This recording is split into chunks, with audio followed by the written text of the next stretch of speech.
Hello and welcome back to art class. Today we're going to be working with silhouettes, and silhouettes are pretty easy to kind of know about. We'll get to that in just a second.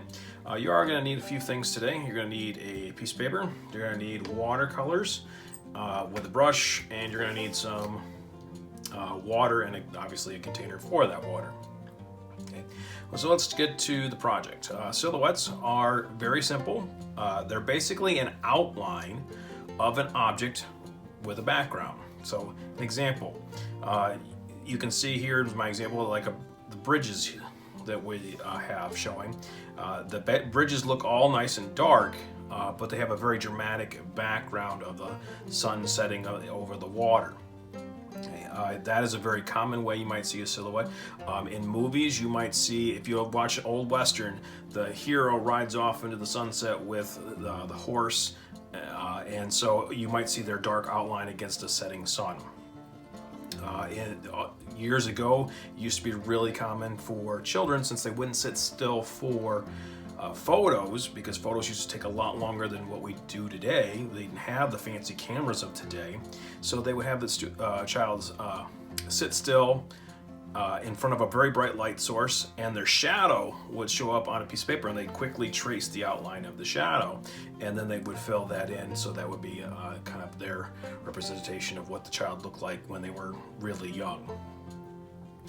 It's not as a common practice today, but we still see some people do it from time to time. For today, our focus is getting the background of our picture done. We are going to be doing bridges for our silhouettes, and we need to get our project kind of laid out, because the background is going to be watercolor. If you don't happen to have watercolor, you can do this in marker if you'd like. Color pencil will work in a pinch, but I try to do the watercolor if you can. You're going to want your paper to go in the landscape format, and what I'm going to do is turn the paper, and I'm going to fold it in half very lightly, the hot dog way, or the long skinny way. Give it a light fold here. You don't need to smash it down, you just need to know where the middle is, so we know where to stop with certain things. All right, so the top layer is going to be where our sun is, the bottom layer will be our water area. So we're going to use, for sunsets, you're going to think of warm colors, and there are three main warm colors you should know. You should know them pretty well by now: reds, yellows, and oranges. Okay? So what I want you to do is you're going to pick a color. My suggestion is yellow or orange for the background. I don't really recommend red, because it is really fairly dark and it won't let you do some stuff. So I'm going to pick yellow, and I'm going to give it what we call kind of a wash.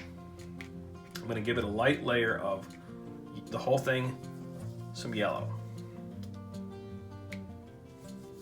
but I'm only going to do the top half, because that's the sky area.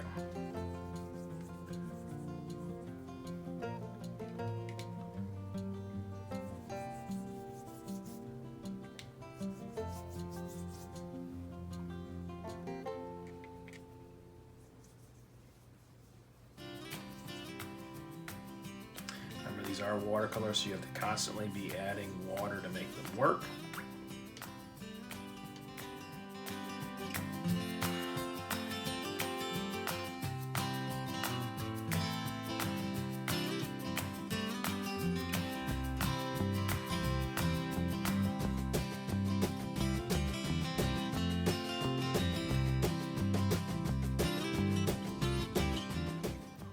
So there's my thing. I'm gonna let that sit for a few minutes, let it kind of dry. And you may want to do this on top of something, because this kind of paper tends to soak up the water.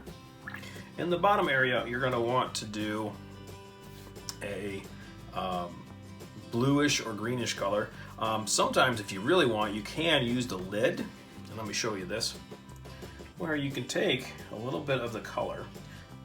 There's a reason why, if you ever looked at your trays, the sections here, those are actually there so you can mix colors without them bleeding into each other. So I'm going to take some blue here, and I'm going to add some green.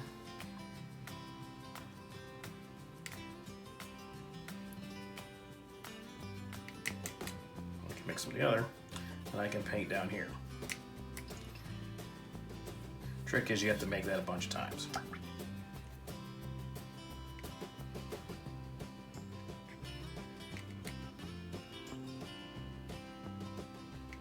You make sure you rinse your brush out pretty good when you switch. You want the colors to go right up to the edge of each other, so you want them to just barely touch. We don't want to leave white spaces.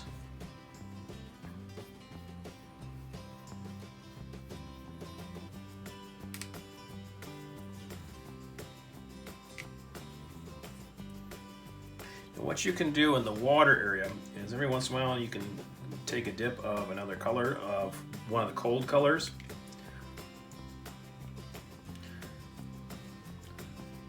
to shake it up a little bit. It should be mostly blue, but you can throw in a smidge of purple, and then what you can do is then take a little bit of blue and mix it together. So see how my blue and purple are mixing together, or my blue and green are mixing together as well. So there's different ways to do the water so it looks a little bit more interesting than just a flat color.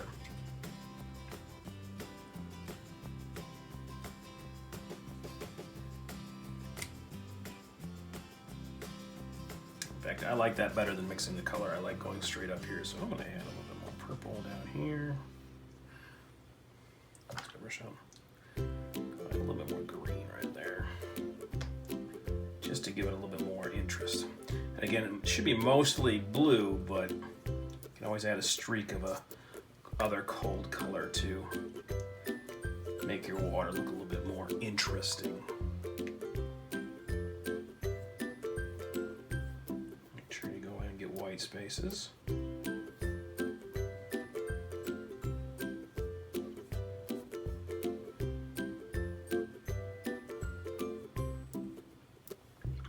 Alright, same thing we can kind of do with the sky areas. You can go in, lightly give a little bit of a color. Just make sure your brush is really clean.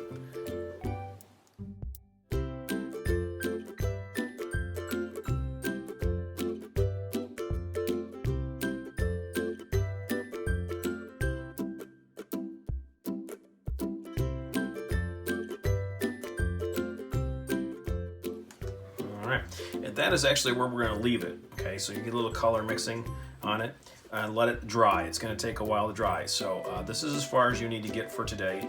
Next week we'll go over how to deal with the bridged silhouette that we're going to work with. Alright, take a picture of this, upload it to Google Classroom for me, and then I will see you next week.